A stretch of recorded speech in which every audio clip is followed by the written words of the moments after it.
하늘의 문을 여소서. 이곳을 주목하소서.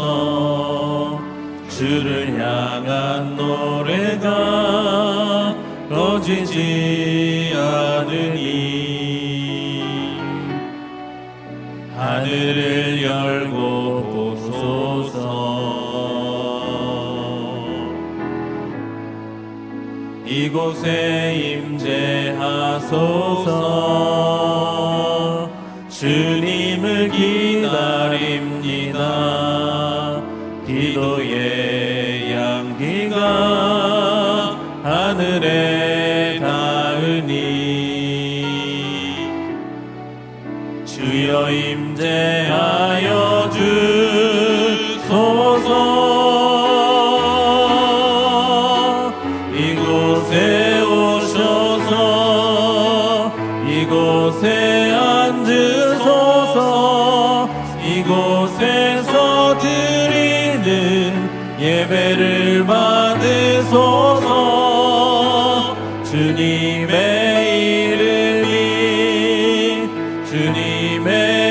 이름만이 오직 주의 이름만 이곳에 있습니다. 여호와의 계획은 영원히 서고 그의 생각은 대대에 이르리로다. 여호와를 자기 하나님으로 삼은 나라 곧 하나님의 기업으로 선택된 백성은 복이 있도다. 아멘. 사도신경으로 우리의 흔들리지 않는 신앙을 고백합니다. 전능하사 천지를 만드신 하나님 아버지를 내가 믿사오며 그 외아들 우리 주 예수 그리스도를 믿사오니 이는 성령으로 잉태하사 동정녀 마리아에게 나시고 본디오 빌라도에게 고난을 받으사 십자가에 못 박혀 죽으시고 장사한 지 사흘 만에 죽은 자 가운데서 다시 살아나시며 하늘에 오르사 전능하신 하나님 우편에 앉아 계시다가 저리로서 산자와 죽은 자를 심판하러 오시리라. 성령을 믿사오며 거룩한 공회와 성도가 서로 교통하는 것과 죄를 사하여 주시는 것과 몸이 다시 사는 것과 영원히 사는 것을 믿사옵나이다. 아멘. 앉으셔서 찬송가 545장 우리 박수로 찬양하겠습니다. 이 눈에 아무 증거 아니 외어도 이 눈에 아무 증거 아니 외어도 믿음만을 가지고서 늘 걸으며 이 귀에 아무 소리 아니 들려도 하나님의 약속 위에 서리라. 걸어가세 믿음 위에 서서 나가세 의심 버리고 걸어가세 믿음 위에 서서 눈과 귀에 아무 증거 없어도 이 눈이 보기에는 어떠하든지 이미 얻은 증거대로 늘 믿으며 이 맘에 의심 없이 살아갈 때에 우리 소원 주 안에서 이루리. 걸어가세 믿음 위에 서서 나가세 의심 버리고 걸어가세 믿음 위에 서서 눈과 귀에 아무 증거 없어도 주님의 거룩함을 두고 맹세한 그 하나님 아버지는 참 미쁘다. 그 귀한 모든 약속 믿는 자에게 능치 못할 무슨 일이 있을까. 걸어가세 믿음 위에 서서 나가세 의심 버리고 걸어가세 믿음 위에 서서 눈과 귀에 아무 증거 없어도. 아멘. 이 시간에 함께 보실 하나님의 말씀은 어제 큐티 본문입니다. 신명기 21장 1절에서 14절 말씀, 신명기 21장 1절에서 14절 말씀 우리 한 절씩 교독하도록 하겠습니다. 내 하나님 여호와께서 내게 주어 차지하게 하신 땅에서 피살된 시체가 들에 엎드러진 것을 발견하고 그 쳐 죽인 자가 누구인지 알지 못하거든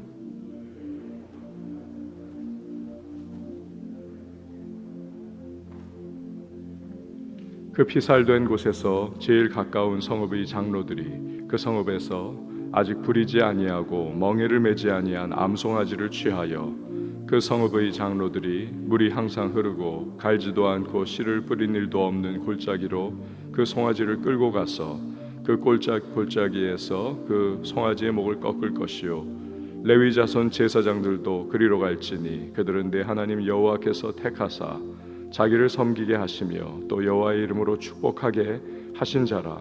모든 소송과 모든 투쟁이 그들의 말대로 판결될 것이니라. 그 피살된 곳에서 제일 가까운 성읍의 모든 장로들은 그 골짜기에서 목을 꺾은 암송아지 위에 손을 씻으며 말하기를 우리의 손이 피를 흘리지 아니하였고 우리의 눈이 이것을 보지도 못하였나이다. 여호와여 주께서 속량하신 주의 백성 이스라엘을 사하시고 무죄한 피를 주의 백성 이스라엘 중에 머물러 두지 마옵소서 하면 그 피 흘린 죄가 사함을 받으리니 너는 이와 같이 여호와께서 보시기에 정직한 일을 행하여 무죄한 자의 피 흘린 죄를 너희 중에서 제할지니라. 내가 나가서 적군과 싸울 때에 내 하나님 여호와께서 그들을 내 손에 넘기심으로 내가 그들을 사로잡은 후에 내가 만일 그 포로 중의 아리따운 여자를 보고 그에게 연연하여 아내를 삼고자 하거든 그를 내 집으로 데려갈 것이요 그는 그 머리를 밀고 손톱을 베고 또 포로의 의복을 벗고 내 집에 살며 그 부모를 위하여 한 달 동안 애곡한 후에 내가 그에게로 들어가서 그의 남편이 되고 그는 내 아내가 될 것이요 그 후에 내가 그를 기뻐하지 아니하거든 그를 마음대로 가게 하고 결코 돈을 받고 팔지 말지라. 내가 그를 욕보여 쓴즉 종으로 여기지 말지니라. 아멘. 기도하시겠습니다. 드린 예물 1천번제 서원헌금 예배헌금 감사헌금 올려드렸습니다. 하나님 아버지, 오늘 이 시간에 우리를 깨우시고 주님의 전으로 불러 모아주시며 또 기도할 수 있는 귀한 시간 주시니 참 감사합니다. 우리를 주님을 아는 자들 되게 하시고 또 그 믿음의 도를 걸어가며 날마다 하나님의 끊이지 않는 은혜 가운데 살아갈 수 있도록 주여 함께 하시니 참 감사를 드립니다. 이 시간에도 우리의 기도를 들으시고 귀 기울이신 하나님 앞에 우리의 간절한 소망과 마음의 우리의 심령의 간구들을 주 앞에 올려드릴 때에 받으시고 또한 하나님의 때에 하나님의 방법으로 최선의 응답 허락해 주실 줄 믿습니다. 우리로 하여금 날마다 주님을 신뢰하면서 삶의 모든 자리 속에서 올려드린 그 기도의 제목과 간구의 열매를 맛볼 수 있는 주의 백성들이 되게 하여 주시옵소서. 오늘도 강하고 담대하게 하시고 하나님이 나의 하나님 되심으로 말미암아 인생의 모든 어려움과 또 힘든 삶의 모든 순간들을 잘 극복하고 전진해 나갈 수 있는 하나님의 사람들이 되게 하여 주시옵소서. 오늘도 주의 말씀 속에 기도의 힘을 얻게 하시고 말씀 붙잡고 나아가는 하나님의 사람들의 인생 가운데 주께서 역사하심을 체험하는 복된 믿음의 사람들이 되게 하여 주옵소서. 주의 백성들을 어린아이로부터 노년에 이르기까지 생명싸개 속에 보호해 주시고 오늘도 화급한 소식 들려오지 않게 하시며 모든 삶의 자리 속에서 하나님의 은혜 가운데 살아가는 우리 모두가 되게 하여 주시옵소서. 드린 귀한 예물이 있습니다. 믿음 가운데에 또 간절한 소망 담아 봉헌하오니 연락하여 주시고 하늘의 신령한 은혜와 땅에 기름진 복을 더하시며 거룩한 부자들이 일어나게 하여 주시옵소서. 섬기는 반주자에게 주님의 평강과 또 은혜 있게 하시고 그 마음에 품은 소망이 늘 하나님의 연락하시고 응답하시는 축복의 기도자가 되게 하여 주시옵소서. 감사드리고 예수님의 이름으로 기도합니다. 아멘. 연초에 영화감독 봉준호의 기생충이 칸느 영화제에서 대상을 차지를 했죠. 또 아카데미 상을 수상하면서 전 세계의 스포트라이트를 받은 바 있습니다. 그러나 봉준호는 이미 오래전이죠. 화성 연쇄 살인 사건을 다룬 살인의 추억이라고 하는 영화로 이미 유명해진 바 있습니다. 이 화성 연쇄 살인 사건은 아직도 범인이 잡히지 않았습니다. 이 사건을 담당했던 형사의 인터뷰 기사를 읽은 적이 있습니다. 자기는 이미 범인이 죽은 것으로 생각한다. 이 범인을 잡지 못한 형사의 안타까움이, 아쉬움이 묻어있는 인터뷰였습니다. 범인이 죽었을 거다라고 생각하면서 잡지 못한 그 안타까움을 그나마 덜어보고 싶은 것이 아니었을까 생각을 했던 적이 있습니다. 때로 살인범이 숨어버렸을 경우에 잡히지 않는 일들이 여러분 오늘날도 요즘도 생깁니다. 그냥 묻혀버리는 거죠. 증거도 불충분하고 딱히 증인도 없습니다. 세월이 흐르면서 자연스럽게 그냥 그렇게 잊혀져 버리는 것이죠. 약속의 땅 가나안은 이스라엘 백성이 하나님의 신정 통치를 받으며 살아가는 땅입니다. 그런데 그런 땅에서 범인을 알 수 없는 피살체가 발견이 됐다. 그러면 어떻게 해야 하는지를 오늘 이 본문의 말씀이 우리에게 알려주고 있는 것입니다. 1절 말씀을 여러분 성경 한번 보시기 바랍니다. 1절에 보면 내 하나님 여호와께서 내게 주어 차지하게 하신 땅에서 피살된 시체가 들에 엎드러진 것을 발견하고 그 쳐 죽인 자가 누구인지 알지 못하거든. 하나님이 없는 이방 나라 같으면 범인을 모르니까 그냥 영구 미제 사건으로 그렇게 끝나버릴 겁니다. 그리고 시간이 지나면 흐지부지 잊혀져 버릴 겁니다. 하지만 이스라엘에게서는 다르다는 것입니다. 10계명 중에 6계명이 살인하지 말지니라. 그런데 약속의 땅에서 이런 일이 벌어졌으니까 이건 더더욱 심각한 상황인 것이죠. 자칫하면 그 범인 한 사람이 받아야 될 죄악의 대가를 범인이 잡히지 않고 범인이 누구인지 모르기 때문에 결국 그 모든 죄의 확장성으로 말미암아 이스라엘 정책, 이 백성이 죄책을 뒤집어 쓸 수 있는 문제인 것입니다. 그러니까 반드시 살인죄에 대한 어떠한 해결 방안이 있어야 하는 것이죠. 이에 대한 하나님의 해법이 2절 이하에 기록이 되어 있습니다. 우리 다 같이 한번 2절에서 4절 말씀까지 같이 읽어보도록 하겠습니다. 시작. 너희의 장로들과 재판장들은 나가서 그 피살된 곳의 사방에 있는 성읍의 원근을 잴 것이요 그 피살된 곳에서 제일 가까운 성읍의 장로들이 그 성읍에서 아직 부리지 아니하고 멍에를 매지 아니한 암송아지를 취하여 그 성읍의 장로들이 물이 항상 흐르고 갈지도 않고 씨를 뿌린 일도 없는 골짜기로 그 송아지를 끌고 가서 그 골짜기에서 그 송아지의 목을 꺾을 것이요. 아멘. 자, 먼저 피살체가 발견된 곳에서 가장 가까운 성읍이 이 살인죄의 해결의 책임을 담당한다는 것입니다. 그러니까 여기에 여러분 가장 중요한 개념 하나가 있습니다. 그것은 히브리서 9장 22절의 말씀에서 우리에게 알려주시는 것처럼 피 흘림이 없으면 죄사함이 없다는 것입니다. 그런데 살인을 저지른 자가 숨어버렸기 때문에 대신에 누군가가 그 살인죄에 대한 피를 흘려줘야만 하는 것이죠. 여기에서 대속의 제물이 등장을 하는 것입니다. 바로 아직 멍에를 매지 않은 암송아지가 이제는 등장하는 것이죠. 이 암송아지의 목을 성읍 장로들이 목을 꺾어버리는 것입니다. 죽여버리는 것입니다. 그럼으로써 이스라엘 전체가 그 살인죄의 죄책을 면하는 것입니다. 8절에서 9절 말씀을 보시기를 바랍니다. 8절 9절 보면 여호와여 주께서 속량하신 주의 백성 이스라엘을 사하시고 무죄한 피를 주의 백성 이스라엘 중에 머물러 두지 마옵소서 하면 그 피 흘린 죄가 사함을 받으리니 너는 이와 같이 여호와께서 보시기에 정직한 일을 행하여 무죄한 자의 피 흘린 죄를 너희 중에서 제할지니라. 아멘. 자, 이렇게 암송아지가 대속의 피를 흘려 죽어줌으로써 피 흘린 것으로 추정되는 그 성읍의 죄와 허물이 가리워진다라는 것입니다. 자, 여기서 이 과정이, 이 암송아지로 대속해야 하는 과정이 보여주는 의미를 우리 조금 더 살펴보도록 하겠습니다. 오늘 본문에 보면 암송아지를 어디에서 목을 꺾으라고 기록하고 있습니까? 골짜기였습니다. 그렇죠?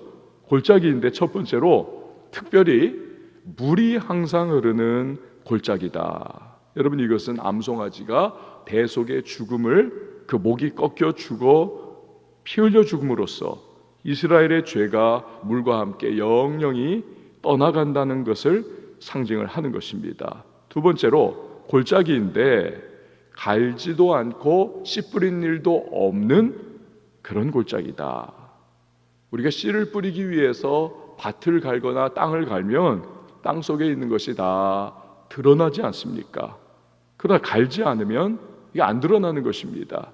마찬가지로 이제 암송아지가 죽어줌으로써 이스라엘의 죄와 허물은 그 죽음 안에 영영이 덮여버린다라는 것을 이 갈지 않고 씨 뿌린 일 없는 골짜기에서 암송아지 목을 꺾어라 라고 하는 것이 의미하는 것입니다. 그러면 여기서 그가 누구인지 알 수 없는 살인범은 본질적으로 죽어서 마땅한 우리를 예표하는 인물입니다. 그렇다면 가장 중요한 것은 대속의 죽음을 당하는 암송아지죠. 이 암송아지는 한 번도 멍에 매보지 않은 암송아지여야만 한다. 왜 그럴까요?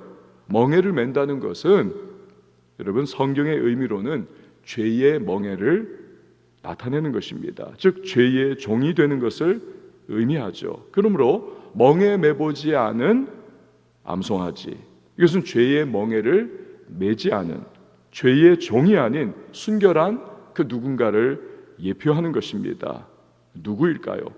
그렇죠? 하나님의 아들 예수 그리스도를 상징합니다.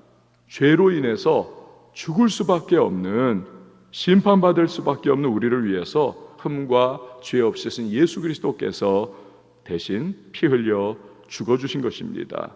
그의 무죄한 대속의 죽음으로 인해서 우리의 모든 죄와 허물은 흘러간 물처럼 떠나가 버렸고 땅에 묻히듯이 영영이 하나님으로부터 잊혀져 버리는 것입니다.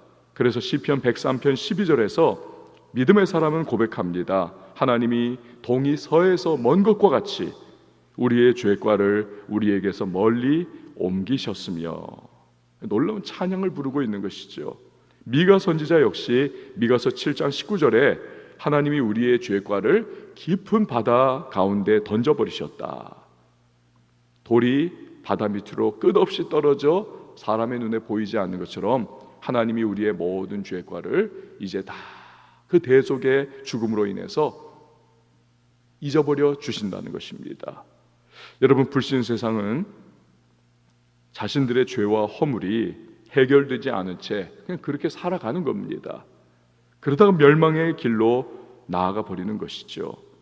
그러나 우리들, 즉 하나님이 구원하시기로 예정하신 자들은 예수 그리스도의 대속의 죽으심으로 인해 죄의 씻음을 받는 것입니다. 그렇기 때문에 죄로부터, 저주로부터, 멸망으로부터 자유와 해방을 누릴 수가 있는 것입니다. 우리의 대속자이신 예수 그리스도의 은혜로 인해서 우리는 이제 언제 잡힐까? 죄값을 언제 치를까?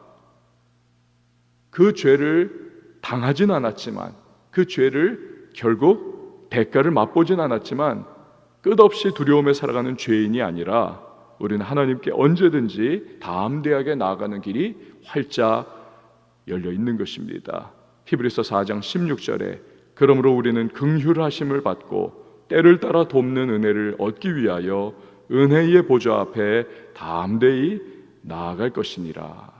은혜의 보좌 앞에 담대히 나아갈 것이니라. 여러분, 그렇기 때문에 우리는 오늘 이렇게 기도의 자리에 나와서 하나님 앞에 담대하게 마음껏 부르짖을 수 있는 것입니다. 하나님은 예수로 인해서 죄 문제가 해결된 우리의 기도를 그리고 받아 주시는 것입니다. 이게 우리의 축복인 것이죠. 자, 오늘 10절 말씀부터는 다른 주제의 내용을 다루고 있습니다. 10절에서 11절 말씀 보십시오. 내가 나가서 적군과 싸울 때에 내 하나님 여호와께서 그들을 내 손에 넘기심으로 내가 그들을 사로잡은 후에 내가 만일 그 포로 중에 아리따운 여자를 보고 그에게 연연하여 아내를 삼고자 하거든. 자, 어제 본문에서 우리가 다뤘듯이 가나안 땅이 아닙니다. 원거리에 있는 다른 백성, 다른 민족들은 이스라엘이 먼저 평화를 선언을 하죠. 그들이 그 평화를 받아들여서 성문을 열면 그들로부터 이제 조공을 받고 그런 관계 가운데에 더불어 살아갈 수가 있습니다. 하지만 그들이 성문을 열지 않고 대적을 하면 그들을 쳐서 이제 전투할 수 있는 나이 되는 모든 남자들은 다 죽여버리고 여자들과 아이들만 살려놓아라. 원거리에 있는 가나안 땅이 아닙니다. 가나안 이외 지역의 민족들입니다. 자, 그런데 포로로 잡은 여자 중에서 아름다운 여자를 보고 아내를 삼고 싶어 한다. 그때 어떻게 해야 될 것이냐?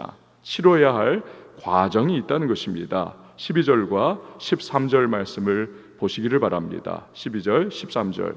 그를 내 집으로 데려갈 것이요 그는 그 머리를 밀고 손톱을 베고 또 포로의 의복을 벗고 내 집에 살며 그 부모를 위하여 한 달 동안 애곡한 후에 내가 그에게로 들어가서 그의 남편이 되고 그는 내 아내가 될 것이요. 먼저는 그 여자는 머리를 밀라는 것입니다. 빡빡이 된다는 거죠. 손톱을 잘라야 한다는 것입니다. 여러분, 이 머리를 밀고 손톱을 자른다는 것이 아주 짧게 자르는 걸 의미합니다. 이 여자분들에게는 상당히 남자와는 또 다른 의미를 가지고 있는 것 아니겠습니까? 머리와 손톱, 이것은 그 시대 사람들의 문화와 풍습, 모든 미적인 추구, 이것 다 표현하는 신체 부분, 이 머리와 손톱이 있죠. 예를 들어 10년 전에 여러분 사진을 다시 한번 들여다 보십시오. 그 머리 모양과 그 손톱, 요즘에 내가 하고 있는 머리 모양과 손톱과는 전혀 다른 것입니다. 그런데 이방 여인들의 머리와 손톱은 어떻습니까? 이방 가나안 인근의 지역 사람들, 그 음란과 죄의 방탕한 풍습이 자기들의 문화가 그 머리 헤어스타일과 또 손톱의 치장에 그대로 담겨 있는 것입니다. 그러니까 그걸 깎아버리는 것은 이제는 나는 나의 과거를 다 버리겠습니다. 청산해 버리겠습니다. 이 결단을 하게 하라는 것입니다. 그리고 나서 집에 데려가서 한 달 동안 부모를 위하여 애곡을 하게 하라. 즉, 그 애곡의 기간을 가짐을 통해서 옛 삶의 모든 잔재를 다 정리하고 마음에서 이제는 떨어버리는 기간을 가지도록 시간을 준다는 것입니다. 그리고 나서 이제 모든 과거의 옛 삶의 잔재들이 다 청산된 그 여자를 아내로 삼아 함께 살아가라는 것입니다. 자, 이렇게 아내 삼은 이방 여자는 이제 14절에 나오듯이 혹시나 마음에 들지 않아서 나중에 내보내는 경우가 발생해도 종이나 포로가 아닌 정당한 자유인으로 내보내야 한다는 것입니다. 즉, 이스라엘 사람이 가지는 모든 권리를 그 여자 역시도 소유하는 셈이 되는 것이죠. 여러분, 여기서 나오는 이방 여인이었다가 하나님의 백성인 이스라엘 남자의 아내가 된 여인, 이것은 영적으로 우리를 의미합니다. 저와 여러분입니다. 우리는 하나님의 은혜로부터 떨어졌던 자들입니다. 그러나 은혜 안에 편입되는 축복을 우리는 얻은 것입니다.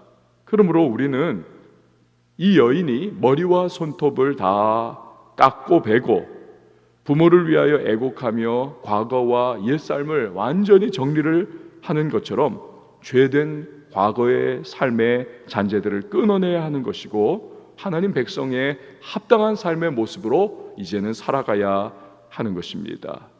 그럴 때 하나님 백성의 은혜와 축복을 함께 누릴 수가 있는 것이지요. 이것을 에베소서 4장 22절에서 24절에서는 이렇게 말씀하지요. 너희는 너희 유혹의 욕심을 따라 썩어져가는 구습을 따르는 옛사람을 벗어버리고 오직 너희의 심령이 새롭게 되어 하나님을 따라 의와 진리와 거룩함으로 지으심을 받은 새 사람을 입으라.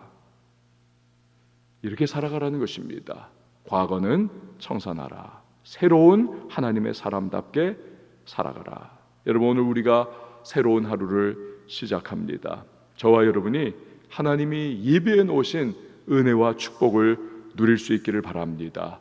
이를 위해서 주님이 기뻐하시지 않는 세상의 습관과 과거의 구습을 우리는 떨쳐 버려야 할 것입니다. 그럴 때 우리의 심령이 새로워지는 것이죠. 새 사람이 되는 것입니다.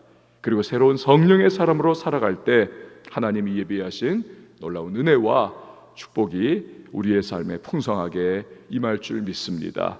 우리 시간에 함께 찬양하시고 기도하도록 하겠습니다.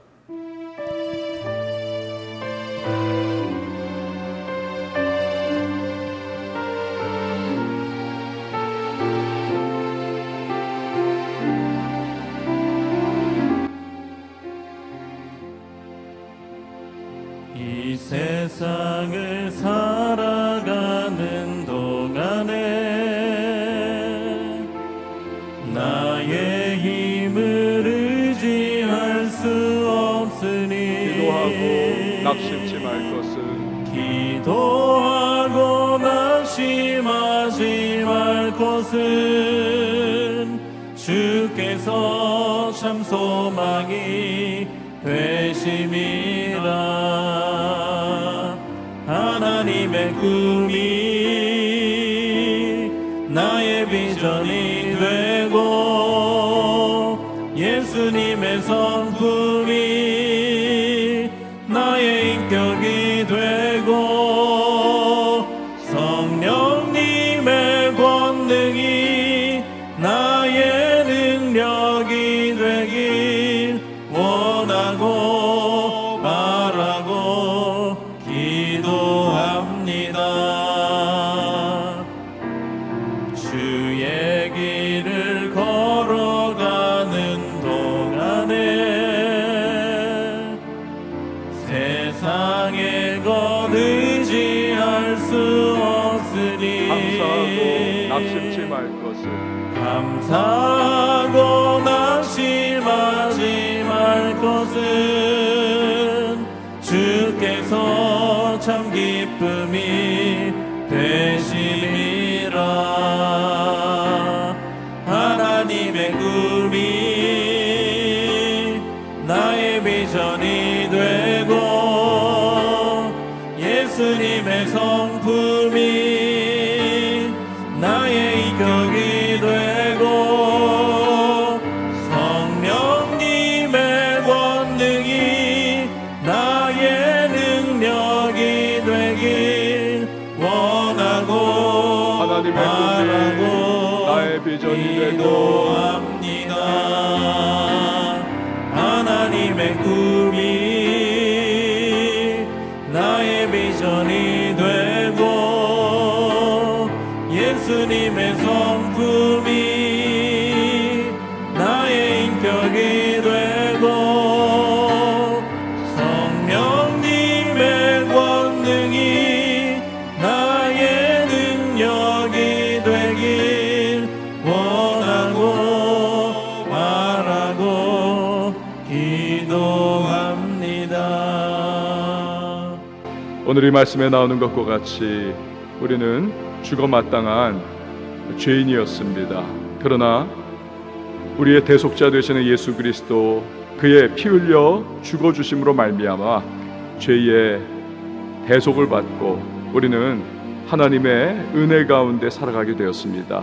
썩어져갈 구습을 따르는 옛사람을 벗어버리고 심령이 새롭게 되어 거룩함으로 지으심 받은 새 사람 입으라 말씀하시는 하나님의 우리를 향하신 뜻과 또 주님의 마음을 우리가 알면서 오늘 하루의 삶의 모든 자리 속에서 나의 과거에 또 어제까지의 지금도 내 마음속에 있는 죄악된 요소들을 다 벗어버리고 주님의 성령의 사람으로 살아갈 수 있도록 주여 은혜를 베풀어 달라고 우리 간절히 기도해야겠습니다. 성령입니다. 힘으로 안 되고 능으로 안 되지만 우리를 변화시킬 수 있는 능력, 성령의 능력이십니다. 성령으로 살아가야만 하겠습니다. 충만함으로 살아갈 수 있도록 기름 부으심 가운데 우리 붙들려 살아갈 수 있도록 도와달라고 우리 간절히 기도하십시다. 아울러서 여러분 가정과 자녀와 또 앞날을 위해서, 일터의 현장을 위해서 여러분 기도하시기 바랍니다. 성도의 기도,